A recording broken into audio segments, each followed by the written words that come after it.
दोस्तों काफी बड़ी अपडेट निकल कर आ रही है बिहार विद्यालय परीक्षा समिति की तरफ से। आपको बता दें, बिहार विद्यालय परीक्षा समिति के द्वारा बिहार विशेष विद्यालय अध्यापक पात्रता परीक्षा का जो है आयोजन किया जा रहा है। ये विशेष विद्यालय अध्यापक जो होते हैं, खासकर आपको बता दें जो भी 1 to 5 के लिए जो स्कूल होते हैं वहां पर जो भी बच्चे दिव्यांग होते हैं, हैंडीकैप होते हैं या बहुत सारे ऐसे बच्चे होते हैं जो आंख से नहीं देख पाते, इस प्रकार के बच्चों को पढ़ाने के लिए ये विशेष जो विद्यालय अध्यापक होते हैं उनको नियुक्त किए जाते हैं। तो उनका ही पात्रता परीक्षा के लिए यहाँ पर फॉर्म निकाला गया है। जो इच्छुक उम्मीदवार है वो इसके लिए आवेदन कर सकते हैं। तो पूरी जानकारी समझेंगे कि इसका फॉर्म भरने के लिए आपकी योग्यता क्या होगी, उम्र सीमा क्या होगी, डॉक्यूमेंट क्या लगेगा, एप्लीकेशन फी क्या देने होंगे, कब तक आप फॉर्म को भर सकते हैं, उन तमाम जानकारी को हम इस वीडियो में डिस्कस करेंगे ताकि आपको कहीं भी कोई परेशानी नहीं होगी इस फॉर्म को फिल करने में। आपको बता दें, ये जो विशेष विद्यालय अध्यापक पात्रता परीक्षा के लिए आवेदन प्रक्रिया जो शुरू हो रही है वो 2 दिसंबर से स्टार्ट हो रही है और 22 दिसंबर तक ही आपकी आवेदन चलेगी और बहुत जल्द ही इसकी बहाली भी आने वाली है, जिसको लेकर यहां पर भी बताया गया है कि 1 to 5 के लिए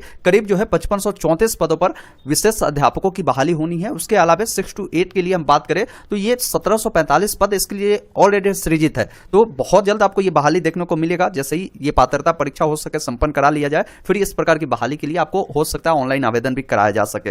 अब यहां पर देखिए परीक्षा का विषय बताया गया है। ये 2 पत्रों में आपकी जो है फॉर्म फिलअप की प्रक्रिया होगी। जब ऑनलाइन करेंगे तो वहां पर बोला जाएगा कि आप पेपर 1 के लिए अप्लाई करना चाहते हैं या पेपर 2 के लिए। तो पेपर 1 के लिए अगर आप अप्लाई करते हैं तो आप 1 to 5 के जो है विशेष विद्यालय अध्यापक शिक्षक के लिए पात्र हो जाएंगे और अगर आप द्वितीय पेपर यानी पेपर 2 के लिए अप्लाई करते हैं तो 6 to 8 के विशेष विद्यालय अध्यापक के लिए आप पात्र हो जाएंगे। अगर आपको 1 to 5 और 6 to 8 दोनों के लिए अगर आपको एलिजिबल बनना है, मतलब कि दोनों परीक्षा में आपको फॉर्म को भरना है, तो आपको दोनों के लिए यानी पेपर 1 और पेपर 2 दोनों के लिए अप्लाई करना होगा। देखिए पेपर 1 में अगर आप अप्लाई करेंगे तो इसमें किस प्रकार के प्रश्न पूछे जाएंगे, कितने अंक के पूछे जाएंगे, उसकी अवधि क्या होगी, उसकी जानकारी यहां पर दिए गए हैं जो आप देख पाएंगे। जैसे यहां पर विषय का नाम देखेंगे, बाल विकास एवं शिक्षा शास्त्र से आपके 30 प्रश्न आएंगे और 30 अंकों का होगा। इसी अनुसार जो आपकी भाषा होगी, जो भी ऑनलाइन आवेदन करते समय आप चुनेंगे, चाहे आप हिंदी, बांग्ला या उर्दू जो भी चुनेंगे उसका एग्जाम होगा जो कि 30 मार्क्स का होगा। इसके अलावा आपका भाषा 2 जो कि अनिवार्य होगा, जो कि इंग्लिश रहेगा, वो 30 मार्क्स के होंगे। बाकी गणित रहेगा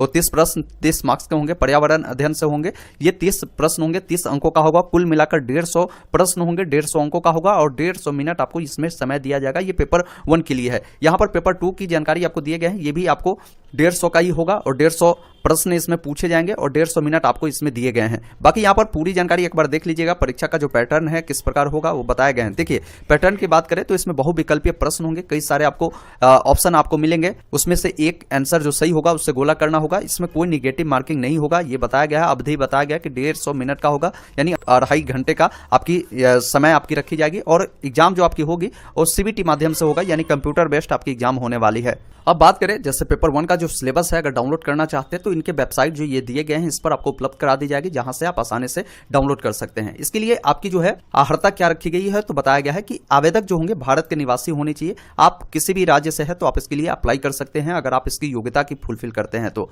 आपकी उम्र जो होगी यहां पर बताया गया कि इसकी गणना 1/8/2023 के अनुसार किया जाएगा 1 to 5 के लिए और 6 to 8 के लिए। मिनिमम उम्र जो आपकी होगी 18 वर्ष होगी। अधिकतम उम्र जो जनरल वाले पुरुष होंगे उन्हें 37 वर्ष बताए गए हैं। पिछड़ा वर्ग, अत्यंत पिछड़ा वर्ग के पुरुष महिला जो होंगे उनका 40 वर्ष मैक्सिमम एज होगा और SC ST वाले जो भी पुरुष महिला होंगे उनका 42 वर्ष अधिकतम उम्र यहाँ पर रखे गए हैं। बाकी यहाँ पर देखेंगे तो इस फॉर्म को भरने के लिए आपकी शैक्षणिक और प्रशैक्षणिक योग्यता क्या होनी चाहिए उसके बारे में बताए गए हैं। जैसे 1 to 5 यानी पेपर 1 के लिए अगर आप अप्लाई करते हैं तो 50% आपके अंक होने चाहिए इंटरमीडिएट में और भारतीय पुनर्वास परिषद से मान्यता प्राप्त संस्थान से आपने DLED किया होगा तो आप इसके लिए पात्र है और आपके पास भारतीय जो पुनर्वास परिषद का जो CRR नंबर होता है ये भी आपके पास होनी चाहिए, तब आप पेपर 1 के लिए अप्लाई कर सकते हैं। वही बात करें पेपर 2 के लिए, अगर आपको अप्लाई करना है जो 6 to 8 के लिए है तो इसमें भी आपकी जो शैक्षणिक योग्यता होगी 50% अंकों के साथ आप स्नातक किए होंगे और भारतीय पुनर्वास परिषद से मान्यता प्राप्त संस्थान से अगर आपने BEd किया होगा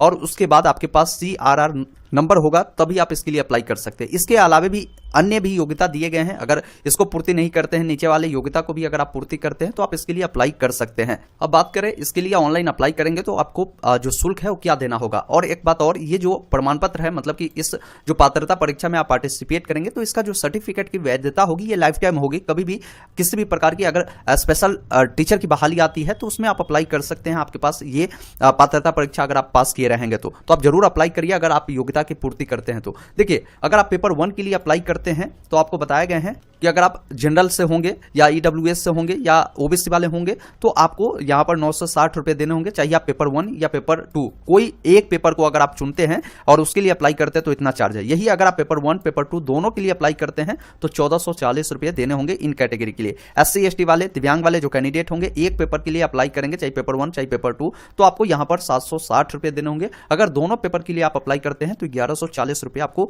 देने पड़ेंगे। यहाँ पर बताए गए हैं जो परीक्षा की अवधि होगी उसकी जानकारी दिए गए, जो कि हमने पहले ही आपको बताया। इसके अलावे आपको बता दें इसका क्या गाइडलाइन है फॉर्म जब फिल होगा, क्योंकि 2 तारीख से इसका फॉर्म फिल होना है। अगर आपका कमेंट आता है तो 2 तारीख को एक डिटेल वीडियो आएगी कि कैसे फॉर्म को अप्लाई करना है, स्टेप बाय स्टेप प्रोसेस उस वीडियो में हम आपको बता देंगे। देखिए फोटोग्राफ के बारे में खासकर ध्यान रखिएगा, कई बार रिजेक्ट आपके फोटो और सिग्नेचर के कारण फॉर्म कर दिए जाते हैं। रीजन ये होता है कि फोटो आपके सही नहीं होता है। फोटोग्राफ आपका जो होगा वो 20 से 100 KB के अंदर में होगा। फोटोग्राफ का जो डायमेंशन दिए गए हैं इस अनुसार होगा। सिग्नेचर आपका 10 से 50 KB में होगा। फोटो का जो बैकग्राउंड होगा ये व्हाइट बैकग्राउंड या हल्का कोई भी रंग का कलर होगा, उस कलर में आपकी जो है फोटोग्राफ क्लिक होना चाहिए। फोटोग्राफ में आपकी आंख, कान, नाक ये सब जो है स्पष्ट दिखना चाहिए। फोटो जब भी आप क्लिक कराते हैं तो सिर पर कोई भी टोपी नहीं होना चाहिए, या आप जो है सिर पर कोई कपड़ा नहीं रखे हो, काला चश्मा आपने नहीं लगाया हो। इस प्रकार का जो फोटो है वो स्वीकार नहीं किए जाते हैं। इन बातों को आप ध्यान रखिएगा। बाकी जब ऑनलाइन अप्लाई करेंगे तो डॉक्यूमेंट की भी आवश्यकता पड़ेगी, जो आपकी 10वीं की अंक प्रमाण पत्र होगा, 12वीं की अंक प्रमाण पत्र होगा। अगर आप पर स्नातक वाला लागू होगा, क्योंकि 6 to 8 के लिए करेंगे तो स्नातक के भी अंक प्रमाण पत्र लगेंगे। बीएड और जो डीएलएड होता है विशेष शिक्षा वाला, उसका भी प्रमाण पत्र आपको यहाँ पर प्रस्तुत करने होंगे। आपकी आवासीय प्रमाण पत्र लगेंगे, जाति आवासीय लगेंगे, जो अनुसूचित जाति जनजाति वाले होंगे, पिछड़ा वर्ग अत्यंत पिछड़ा वर्ग वाले होंगे तो आपको क्रीमी लेयर प्रमाण पत्र लगेंगे। अगर कोई महिला अभ्यर्थी होगी जो आवेदन करेगी तो उनका जो ये क्रीमी लेयर होगा उनके पिता के नाम और उनके पिता के एड्रेस से होनी चाहिए। इन बातों को आप ध्यान रखिएगा। दिव्यांग होंगे तो दिव्यांग प्रमाण पत्र आपको देने पड़ेंगे। तो ये इनकी ओवरऑल जानकारी थी। अगर आप नोटिफिकेशन डाउनलोड करना चाहते हैं, इस बहाली के बारे में पूरी जानकारी रीड आउट करना चाहते हैं तो गूगल ओपन करिए, गूगल में टाइप करिए ऑनलाइन अपडेट STM, आपके सामने ये वेबसाइट मिलेगा जिसको आपको ओपन करना है। नीचे स्क्रॉल कर आना है, यहाँ पर देखेंगे आपको एक ऑप्शन मिलेगा Bihar B estate 2023 online apply, जिस पर आप क्लिक करेंगे। पूरी जानकारी आपको यहाँ पर बताई गई है। एक बार आप पूरी जानकारी खुद से रीड आउट करेंगे और यहीं पर आप देखेंगे नीचे जब आप आएंगे तो आपको डायरेक्ट नोटिफिकेशन डाउनलोड करने का लिंक मिल जाएगा। यहाँ से डाउनलोड कर सकते हैं, यहीं से आप अप्लाई भी कर सकते हैं। वीडियो अगर आपको पसंद आया हो तो प्लीज़ इसे लाइक शेयर जरूर कर दीजिएगा। चैनल पर नए हैं तो सब्सक्राइब कीजिएगा। इस प्रकार की लगातार अपडेट के लिए वीडियो देखने के लिए बहुत बहुत धन्यवाद।